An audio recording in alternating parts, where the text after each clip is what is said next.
It's not very often that people in after school who are sort of behind the line get recognized for anything. So to be recognized this way is unbelievable. You know, you'd really do this work without any kind of thought of, you know, acknowledgement or gratification. It's really, you know, the kind of, the pay you get is in your interaction with students and seeing them develop. Well, it's a tremendous honor, you know. I feel like, I feel a little humble just because there's so many people that do this work. It's the unsung work, you know, a lot of the social services are. So I was very excited about receiving the honor, but very nervous about having to be in the forefront and the lights shining on me, because I usually like those shining lights on my children. I am thrilled to welcome you to our 10th anniversary celebration. Some of you who know me know I'm a numbers person, and we are not going to go through the audit in any detail tonight, but we do have some sort of extraordinary numbers as we reflect back on 10 years of the Partnership for After-School Education. We're going to honor 5 winners this evening, bringing the full complement of PASEsetter winners to date to 50. We estimate that they have reached 50,000 young people. That's just the folks that have been honored by this award. PASE invests in the people who invest in young people. A groundbreaking agency in the field of after school. A powerful advocate for youth. And an organization that is ready to lead this field into the next decade and into the century. And we're here for really 2 very important reasons. Of course, we're here to celebrate 10 years of service and progress and to launch the 2nd decade of PASE. Secondly, we're here to honor 5 exceptional people who dedicate their time, talent, and extraordinary energy to working with young people in New York City's most underserved neighborhoods. It is my honor and privilege to introduce a person worthy of recognition. Her boundless energy, creativity, and drive allow an agency with only 1 paid employee to offer 26 free dance classes a week to more than 200 girls in East Harlem. It is not poverty, as many believe, that is the greatest cause of substance abuse, teen pregnancy, and violence against women. It is lack of validation and knowledge of options. At Groove With Me, girls find support they need from women who are role models and mentors. At Groove With Me, girls learn to work together as a team toward a common goal. They develop positive relationships with peers, and they have a place to express themselves free of judgment and stress.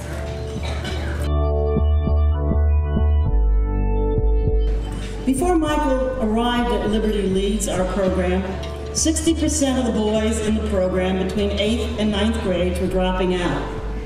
The program now retains 85% of these youth. I'd like to first and foremost thank PASE. They realized 10 years ago that there was a need to support the over 1,600 after-school organizations in New York City. Whether in a group or individually, when a young person lets you into their world, it is a gift.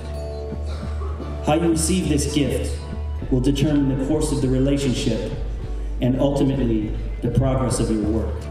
I was discussing this with my colleague Ani, and she said, you know, we can show up at the doors of our clients with the best services in the world, but if we don't have relationships with them, they won't open the door.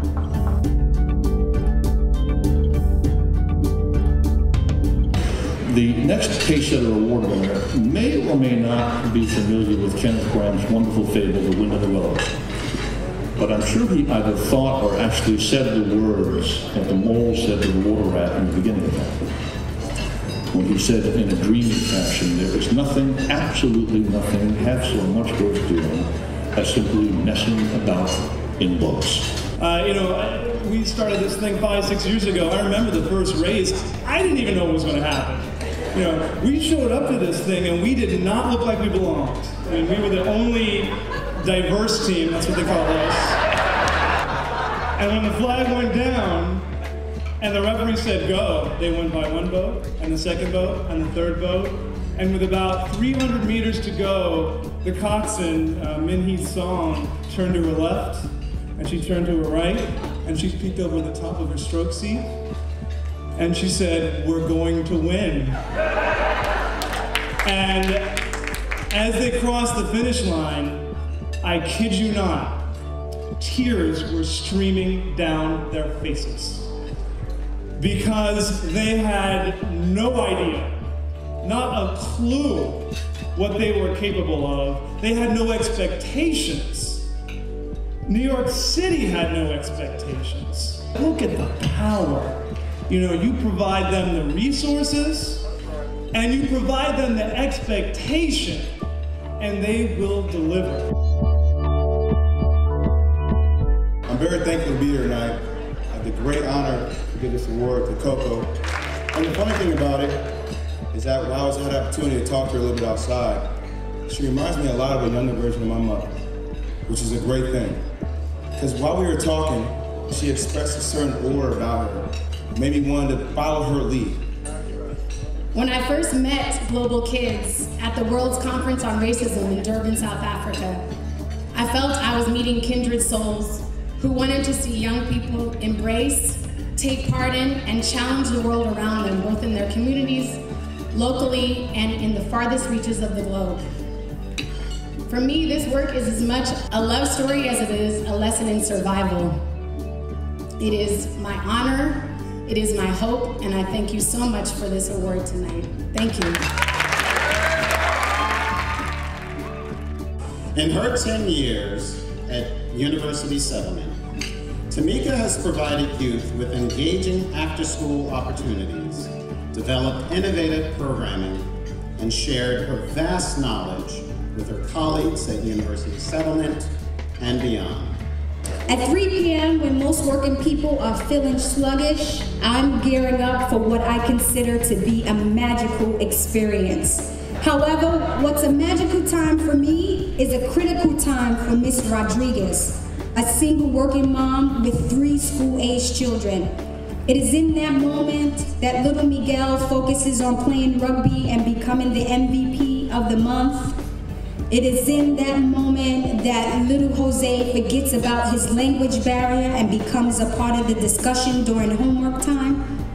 It is in that moment that 12-year-old Mia's self-confidence is boosted when her art is showcased. It is in that moment that children explore their talents and their strengths, developing who they are and who they can become. It is in that moment that I realize that there are many more magical days ahead, so I gear up for yet another great day in after school.